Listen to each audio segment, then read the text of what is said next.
Cycler birthday with the package from China. So let's go. It's quite crowded when it comes to the marketplace of cheap devices, but there is something new on the market called the video game system M17. Comes with an HD 4.3 inch display. And what are we going to have with this particular model? Yeah, let's take a close look at the specs of the box.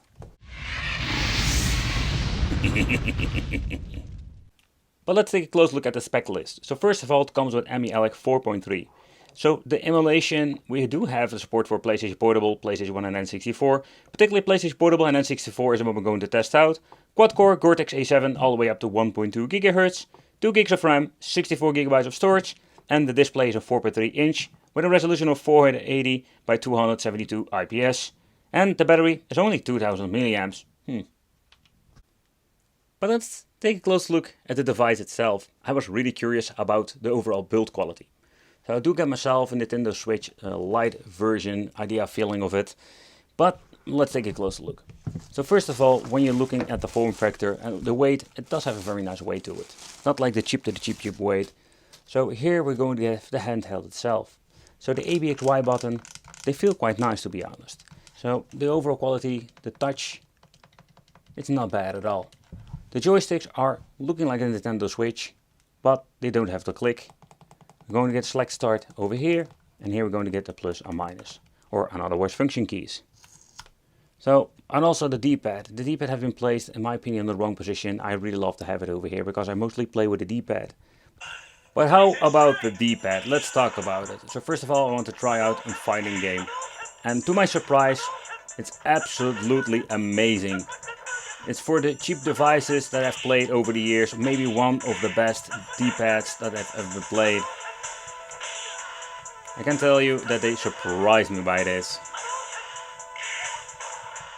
But the feel itself is quite nice.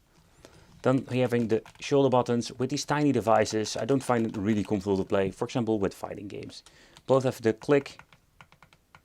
The same goes with the triggers. On off switch, they're going to get the micro SD card. It's an, okay, I've never seen this brand before, CHPS, but I hope it's going to be at least a little bit of decent, because all of the freaking SD cards are going to get corrupted nowadays. For connectivity, we're going to get ourselves the Type C for charging, very happy that they chose for this, and then we're going to get ourselves the jack out. At the bottom part there is nothing, only at the back we're going to get a mono speaker. So something we don't need to forget is of course the toilet paper manual. And it's absolutely one of those manuals that there have some information implemented in this, but there was nothing special to say. Just a quick explanation how everything works, in my opinion it states the obvious. Including some specification lists that we already mentioned before. And then of course we're going to get a very long, nice Type-C cable for charging. But there is no charger, you need to buy it separately. But let's power it on together. Here we're going to have a tiny LED that shows the indication of how the battery is charged, or it's still full, or it's going to be becoming empty. A quick reminder. The only thing I already mentioned is that we do have a thick bezel, but I do find myself annoyed about the M70 in the meantime. Loading up Emuelec, I think it's pretty damn cool. One of my favorite programs, also used on Android boxes. But let's take a close look at the Emuelec software. So first of all, some of you are following me here on the channel. You know, that's the same stuff that we have got with the Android boxes, but I really love how it looks. It's very fancy, very clear, and when it comes to the support of different platforms, it's absolutely nuts. So pressing the right joystick, or at least up and down, here we're having the special functions like the quick search, and I can tell you it works very well. Next up we can go into the game list by pressing down over here, or we can just use A and B for navigating. Here we're going to choose the different kind of game. Most of them will have a tiny screenshot. They did an amazing job over there. So if we're having the start in the main menu, we can change the backlight if you want to. I already set to 100. System settings, information. Here we can choose what kind of information, but there's nothing else. You can basically restore the default settings, and that's the only thing that we can do. So when booting up the device itself, it will give you the big loading. That's it. After some time we will get into the Emuelec software. When it's going to be loading in the Emuelec, also there we're going to get a very long wait time. It is of course depending how big your SD card is, but still I've noticed it takes up a long time to load. Pressing select and start at the same time will give you the extra menu option where we can make a quick load, quick save, and we can just choose our option. But the only thing is, we don't have an option to make a save slot, so we only have one for each game. And this way we can return to the main menu. But at the back we're going to have only one speaker, and I find it absolutely bummer, but it does sound quite nice.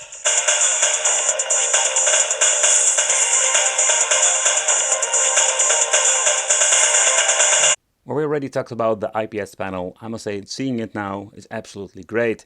It's just cool to see a cheap device that actually comes with a decent display. Take consideration the front glass they are using is very cheap, so it will be scratch sensitive. But when you're looking at the display, this makes it really worth it. And that is one of the cool features of this very cheap device. But booting up the system, already giving me the notification that it's going to be running with choppy audio.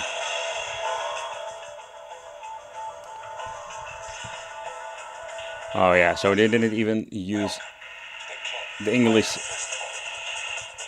game at this point.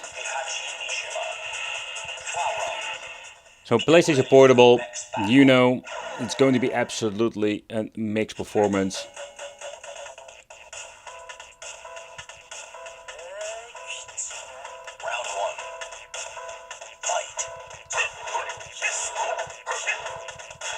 And if getting into the gameplay, you can see we do have an overall okay performance.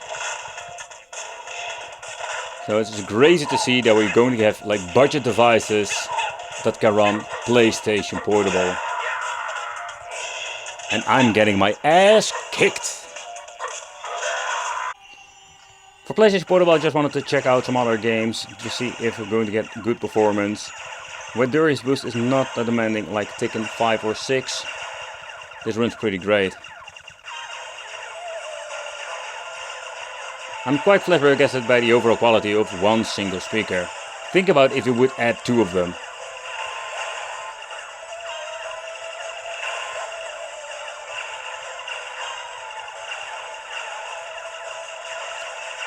Well, personally, I can really enjoy myself. Pressing the select and start will give you the famous option over here, but that's it. You can make quick load, quick save. That's kind of cool. But again, it's when it comes to the interface, it's just an easy to use program or piece of equipment and software. Well, let's dive into the PlayStation 1 emulation, where we have a gazillion devices that can actually play PlayStation 1.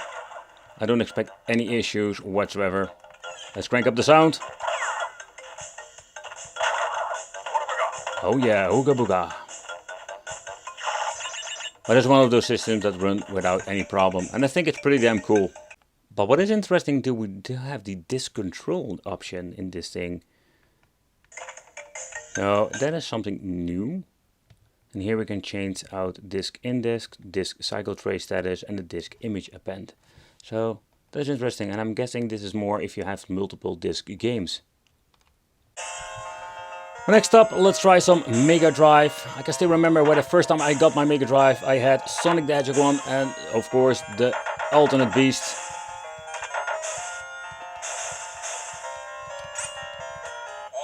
Oh yeah, Beefcake Mo baby. But also a great emulation performance.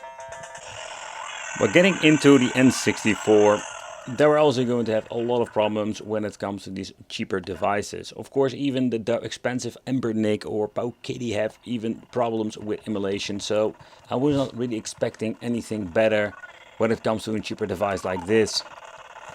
If you're going to deep dive into the rabbit hole of games, there will be a couple of them maybe to actually enjoy. But I just wanted to show you Ridge Racer because this is going to be overall the performance which you're going to have with a device like this. Flickering, stuttering, and actually extreme slowdowns. Of course a bummer because N64 does have some hidden gems when it comes to certain games. Alright, next up let's take a close look at some Game Boy Advance. And of course pressing the wrong button, like always. We don't have any aspect ratio options, so That's a little bit bummer, but the buttons have been mapped like it should be an original system. And the first thing I'm noticing is that I find it quite comfortable and pleasing handheld to play. I want to say the size is perfect, but it's getting really close. Another system I wanted to check out is PC Engine. And what is kind of funny is that we don't have the right aspect ratio for this.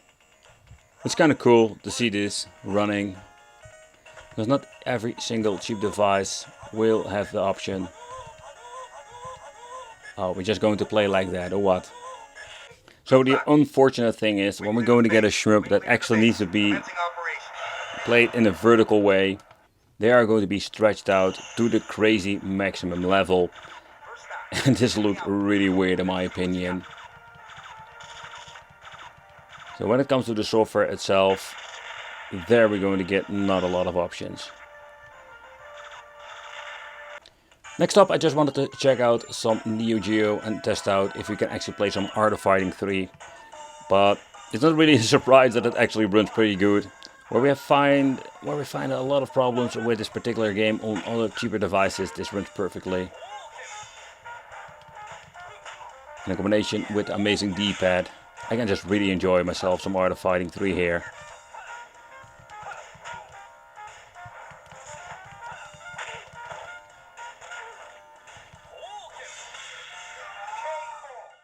But let's boot it up without an SD card inside of the machine. So with an Android box, we're just going to get ourselves an Android box. But what are we going to see now? Alright, so there are some pre-installed games. No text whatsoever saying here net chip. So, okay, here we're going to get some quiz game. Tetris. They'll have a preview. Whack the Mole. Some other Wick stuff, and another Wick the Mole, Whack the Mouse. Doesn't have anything. And it's quite a big list too. This is some puzzle game. Wow, okay. So this is one weird Pikachu game. Let's boot up. Union Bond. So this is actually come with a couple of games. So we're having Pika Click, Pac-Man, Pika Slot and Pika Dane. Alright, so let's choose the Pika Pac-Man. Okay, so if you think you've seen everything...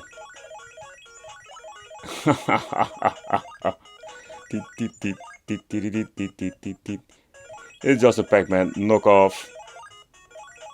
I have no idea how to get back in the menu. Oh, there we go. We can reset it like this. And then we can just choose a different game. But you're getting the point of what kind of games are actually on this device. Oh, it's a Bomberman clone. Oh, that is kind of cool.